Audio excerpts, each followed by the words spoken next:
আর এই মুহূর্তে যে খবরের দিকে নজর রাখতে হচ্ছে, আলিপুরে মুখোমুখি বাম তৃণমূল। বামেদের মিছিলে উত্তেজনা, তৃণমূল সিপিএম কর্মীদের মধ্যে তুমুল ধস্তাধস্তি। মিছিল করে মনোনয়ন পেশ করতে যাচ্ছিলেন 5 বাম প্রার্থী, আর মিছিল গোপালনগরে পৌঁছতেই ধুন্ধুমার পরিস্থিতি তৈরি হয়।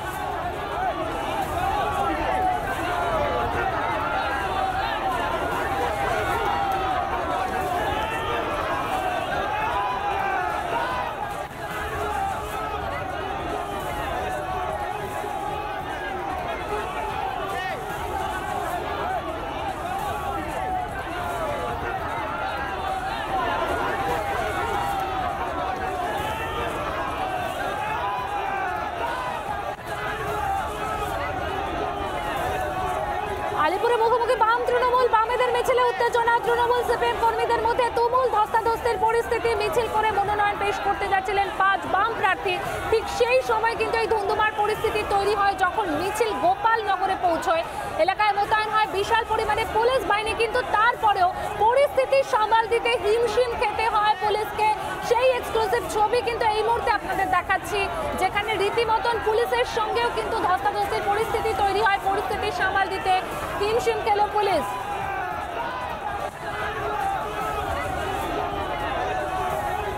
এই মুহূর্তে কিন্তু সায়নী ঘোষ রয়েছেন, এই মুহূর্তে কিন্তু রয়েছেন সায়নী ঘোষ এবং ডায়মন্ড হারবারের বিজেপি প্রার্থী রয়েছেন। বিট্টুর কাছে আমরা চলে যাব সরাসরি। বিট্টু, কারণ ডায়মন্ড হারবার বিজেপি প্রার্থী এবং তার পাশাপাশি এই মুহূর্তে দেখা যাচ্ছে, দেখো যে ছবি এই মুহূর্তে দেখা যাচ্ছে, ডায়মন্ড হারবার তৃণমূল বিজেপি প্রার্থী এবং তার পাশাপাশি অন্যদিকে তৃণমূলের তরফে সায়নী ঘোষ এই মুহূর্তে নমিনেশন দিতে এসেছেন এবং সেই সময় পরিস্থিতি রীতিমতো উত্তপ্ত বলা যেতে পারে। এই সময় দেখা যাচ্ছে স্লোগানিং এবং পাল্টা স্লোগানিং এর একটা বিষয় চলছে, অর্থাৎ দুপক্ষের দলীয় যে স্লোগানিং, সেই স্লোগানিং এই মুহূর্তে হচ্ছে এবং পুলিশের তরফে কার্যত দেখা যাচ্ছে পরিস্থিতি সামাল দেওয়ার একটা চেষ্টা করা হচ্ছে।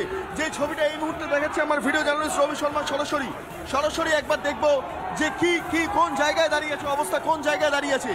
একবার এইদিকে সামগ্রিকভাবে দেখতে পাচ্ছি দু তরফে যেই পতাকা, সেই দলীয় পতাকা কার্যত উঁচিয়ে এই মুহূর্তে স্লোগানিং চলছে। কি স্লোগানিং চলছে এবং তাদের কি বক্তব্য, সেই বিষয়টাকে আমরা একবার জেনে নেওয়ার চেষ্টা করবো যে এই ক্ষেত্রে দাঁড়িয়ে স্লোগানিং কেন করছেন আপনারা? স্লোগানিং কেন করছেন?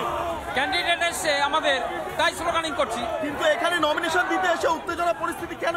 এটা কোনো উত্তেজনার পরিস্থিতি নেই, এটা আমাদের আনন্দের বিষয়। আমাদের ক্যান্ডিডেট এসে আজকে নমিনেশন জমা দিতে, তাই আমরা স্লোগান দিচ্ছি। এটা আমাদের আনন্দের বিষয়। অন্যদিকে দাঁড়িয়ে আরো যারা রয়েছেন এখানে তৃণমূলের তরফে বক্তব্য দেখতে পেলাম। এবার অন্যদিকে দাঁড়িয়ে আরো বিজেপির তরফে কি বক্তব্য রাখা হয়, কারণ সামনে কার্যত উত্তপ্ত পরিস্থিতি এই মুহূর্তে কি পরিস্থিতি কোন জায়গায় দাঁড়িয়ে আছে? কি হয়েছে? কিছু হয়নি, এখানে নমিনেশন ফাইল করতে তৃণমূলের চোর এই অবস্থানের বিরুদ্ধে আমাদের। অন্যদিকে ক্যান্ডিডেট যাচ্ছে এই মুহূর্তে, দাদা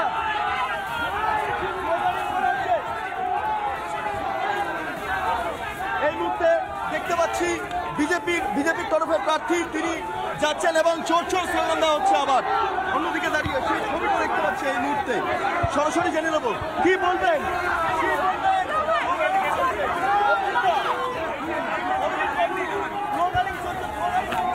আগে আপনি ঢুকে যান।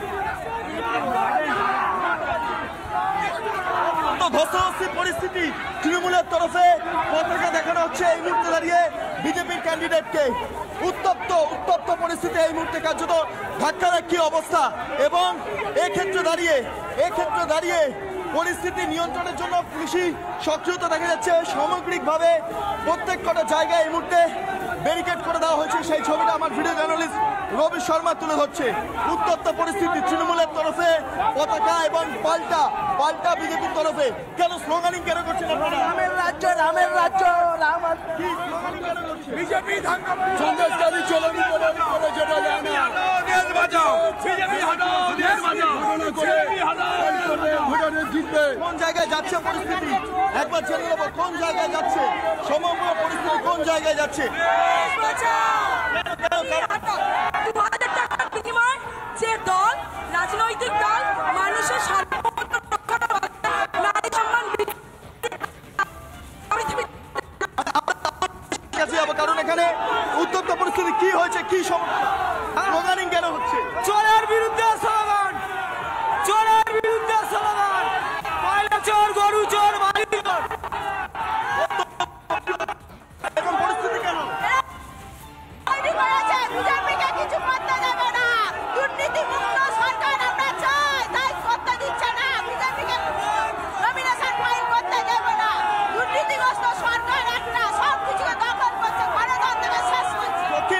পরগনা জেলা শাসকের অফিস, সেই অফিসের সামনে এই মুহূর্তে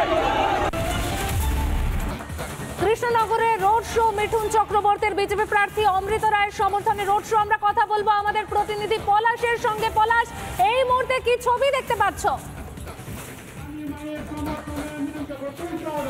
এই মুহূর্তে দেখা যাচ্ছে কৃষ্ণনগর যে রাজপথ পুরো ঢেকে গেছে। আমি একটু কথা বলবো মহাগুরুর সঙ্গে।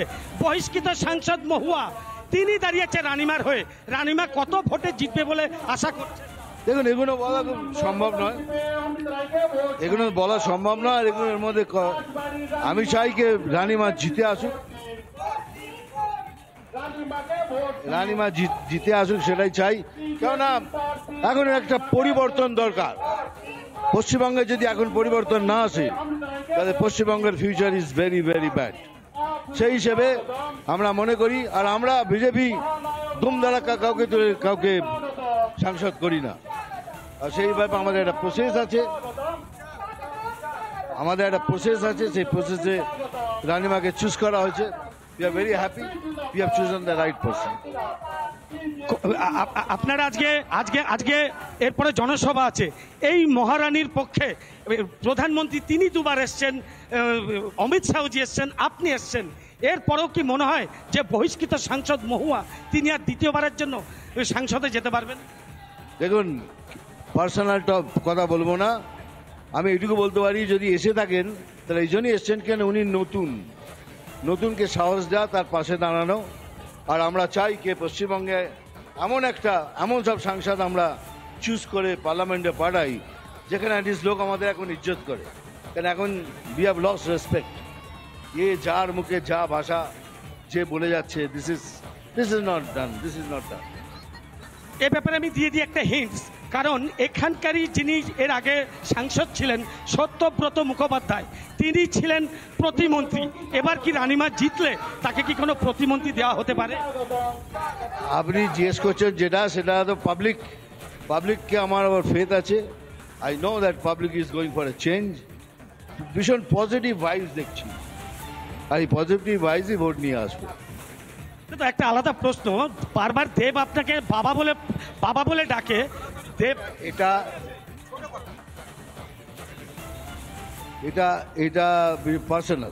পার্সোনাল ব্যাপারে রাজনীতি আর পার্সোনালকে মেটাবেন না, ওটা পার্সোনাল জায়গায় থাকবে। এতক্ষণ কথা বললাম কৃষ্ণনগরের যে রাজ পরিবারের সদস্য অমৃতা রায়, তার হয়ে প্রচারে এসছেন মহাগুরু মিঠুন চক্রবর্তী। দেবগ্রাম, কালীগঞ্জ বিভিন্ন রাজপথ ঘুরে দেখা যাচ্ছে কাতারে কাতারে হাজারে হাজারে মানুষ তারা আজকে এসছে পদ্ম ফোটাতে। তাদের একটাই দাবি যে কৃষ্ণনগর লোকসভা কেন্দ্রের বহিষ্কৃত যে সাংসদ মহুয়াকে উৎখাত করবে। ভিডিও জার্নালিস্ট রজত সেনের সঙ্গে পলাশ, তুমি আমাদের সঙ্গে থাকো।